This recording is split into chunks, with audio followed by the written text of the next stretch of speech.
Hi there, I'm Catherine from Spirit Quest Retreats. And I'm Daniel. Danielle, thanks for joining me today. So, we wanted to talk about healing emotional trauma and maybe moving beyond it and integrating it in such a way that it's not torturing us anymore. Which we're all used to. We all find ways of coping with our own emotional trauma. Which seems like what I've understood is that we get our emotional trauma between birth and 8 years old. And that's a long time to be coping with your emotional trauma and finding ways of just dealing with it. But we actually like understanding it and so that we can heal it and integrate that. Yeah, and I think that what you're talking about, the 0 to 8, is like the playing field for the core wound formation. Yeah. And then we activate that core wound as we carry it with us over and over. So the next emotional trauma is at 10, and then 15, and then 25, and so on and so forth, until we actually get a hold of that core wound and say, wow, these different episodes in my life, there's a pattern here. Mm-hmm. And we become aware. So what would be the first step of addressing your core wound? Is understanding the theme. And I've heard it said that the negative experiences that that you're having in your life are representative of the theme that you chose to explore. So that one really kind of sends chills up my spine about that there is a theme that I'm kind of looking at, and if I can narrow it down to one or two words, it kind of gets me on the path of finding out what's going on. Yeah, because it's really like ownership versus victimization. Yeah. So when we see that yes, something may have happened to us in these early days, everybody has their path. You know, why that happened to us, who knows? Maybe the parent or somebody just had, their own life circumstances. That was never healed and integrated. Right, and they just carried that on to their children. So we can be the ones to break the cycle. Yes. Yes, we can. And then our kids and everybody around us benefit from all that. Yes, so we break those generational wounds and maybe even lifetimes, right? Yeah. Yeah. Just waiting for us to break that chain. Yeah, so I would say the first step is just awareness. Yeah, just Right? finding out what it is, and you can really, if you're really honest with yourself, you can find out what the theme is. And what I like to do is ask myself, when the last time that I felt this? Say that's abandonment or self-worth. If something's coming up that's triggering me, and then I go, okay, when's the last time I felt this? Okay, that was just yesterday. Okay, that was 5 years ago, 10 years ago, 20 years ago. Okay, when is the first time that I felt this, and what was going on then? Yes. Then I can start to look at it and say, okay, now I understand. It may not even been valid, but it's just what was created. It's kind of like the ego identity part of ourselves is going, I just want to grab onto anything that causes me to be bigger. Yeah, exactly. And that's exactly what the ego does, is it doesn't have a sense of self beyond what the rational mind is trying to give it. So define it by what we do, where we work, all those things. And so it's never enough. So this endless thing of I need is really the ego trying to define itself. But when we let go of that kind of definition and just say, I am already everything I've ever needed, I just have this wound that keeps following me around. And I might have even contracted for the wound to begin with. I don't know.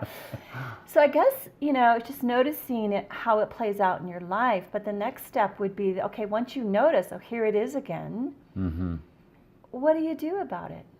I just like being very present with it and find out why I'm feeling this way. If I'm getting triggered with abandonment or self-worth, I look at why this might be coming up for me. And, it does a lot of work when you just shine the light on it. Yeah. I know that sounds very spiritual and everything, but really when you shine the light on it and you look at it with a really clear vision, that goes a long way. Yeah, it provides clarity.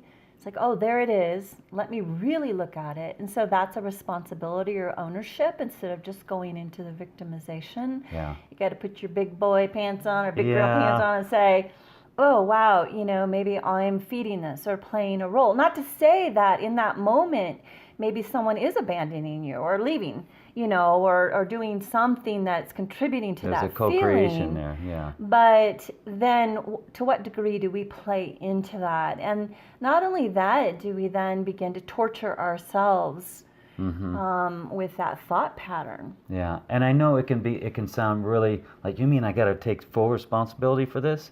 But I got to tell you, when I take responsibility for my reactions and my triggers, it's a whole lot more empowering. It may not feel very good in the moment, but it's a whole lot more empowering to say, wait a minute, I am the creator of this. That means I can change it. I can change it. So. Right. So there's like a stuckedness, or the word stuck is what a lot of people use. Yeah.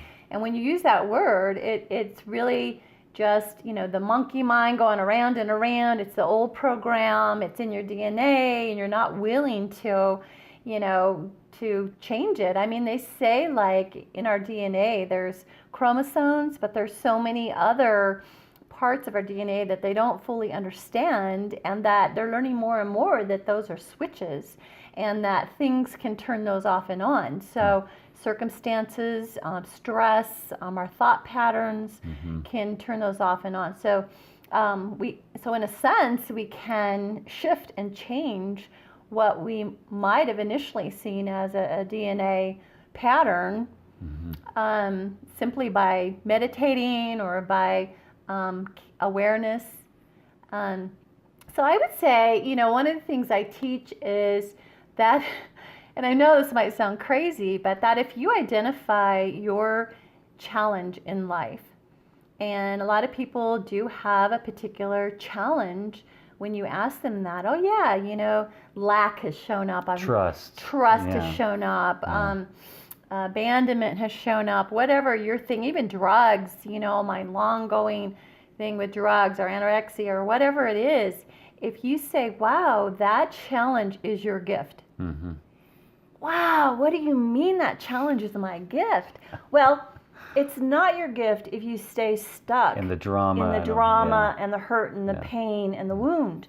But if you can get the awareness and move on and rise above it and say, I'm not going there this time, then it becomes your gift. And I can't tell you how many people, were battling with drugs, and now they counsel people with drug issues, so it can become or a gift. they had self-worth issues, and now they feel so confident. Yeah. And so there's this thing I call the golden claim.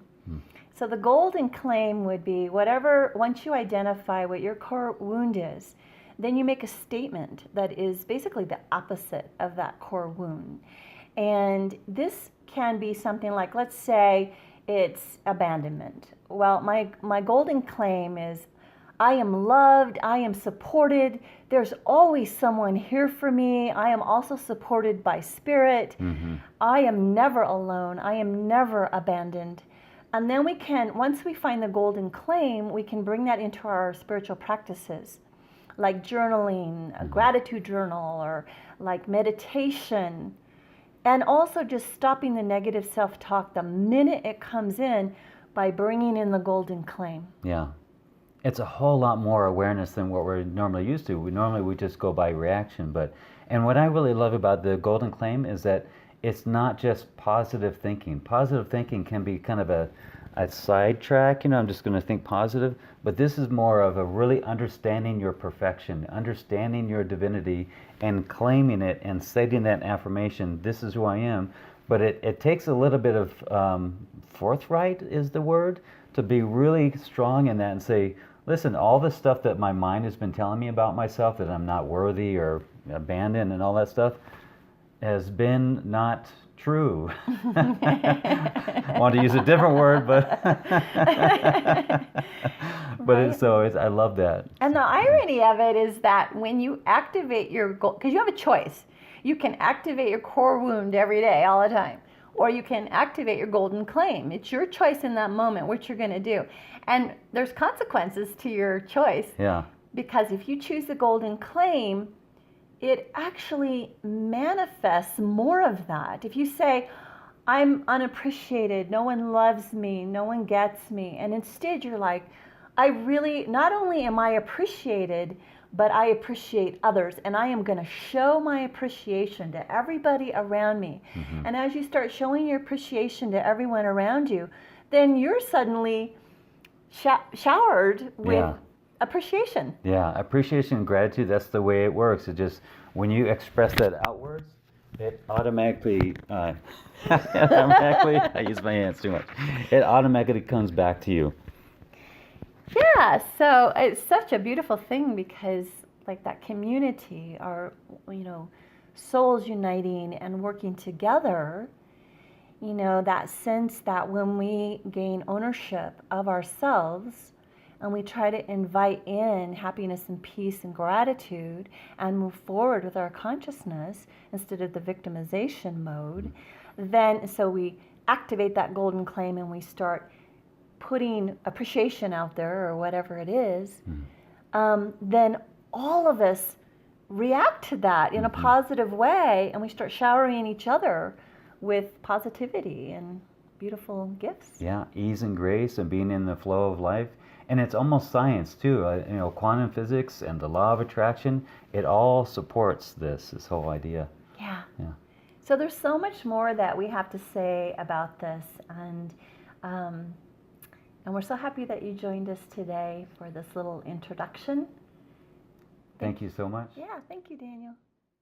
Just want to let you know that any of the topics that we've discussed are available for you by phone or by Skype. And just give us a call. We'll go deeper. We've got a number of practitioners available to help you move through your own stuff, to activate these different topics, to be the best you can be in your life, to let go of it and step into joy.